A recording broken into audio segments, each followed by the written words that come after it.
NTR career లోనే ఒకే రోజుకి ఇంత కలెక్షన్ చేసిన మూవీ మాత్రం లేదు. అది ఓన్లీ దేవర మాత్రమే. ఎన్టీఆర్ కెరియర్ లోనే భారీ బడ్జెట్ తో చేసిన మూవీ కూడా దేవర్నే. మీరు అనొచ్చు త్రిబుల్ మూవీ ఉంది కదా, ఇంతకన్నా ఎక్కువ పెట్టుబడి ఇంతకన్నా ఎక్కువ కలెక్షన్ చేసింది అనుకోవచ్చు. త్రిబుల్ వచ్చేసి మల్టీ స్టార్ మూవీ.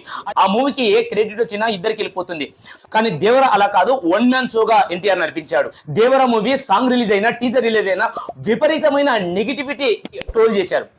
ఈ సినిమా రిలీజ్ అయ్యేసరికి ఇంత కలెక్షన్ వస్తుందని చెప్పి నిజంగా ఎవరు ఊహించలేదు. రిలీజ్ అయిన మొదటి రోజే ఫస్ట్ హాఫ్కే సినిమా బాలేదు, ఫస్ట్ హాఫ్ ఒకటి బాగుంది, సెకండ్ హాఫ్ బాలేదు అని చెప్పి ఎంత నెగిటివిటీ పబ్లిసిటీ చేశారంటే అంత చేశారు. అయినా సరే ఇంత భారీ ఎత్తున ఇన్ని కలెక్షన్ రాబట్టిందంటే నిజంగా హ్యాట్సాప్ అని చెప్పొచ్చు. కొరటాల శివకు నిజంగా రిలీఫ్ అని చెప్పొచ్చు. ఎందుకంటే ఒకటే రోజు 172 కోట్లు కలెక్షన్ చేసింది. ఇంకా ఈ దసరాకి పెద్ద మూవీ లేవు కాబట్టి ఖచ్చితంగా వాళ్ళు అనుకున్న దానికి రీచ్ అయ్యే అవకాశం మాత్రం పక్కా ఉంది.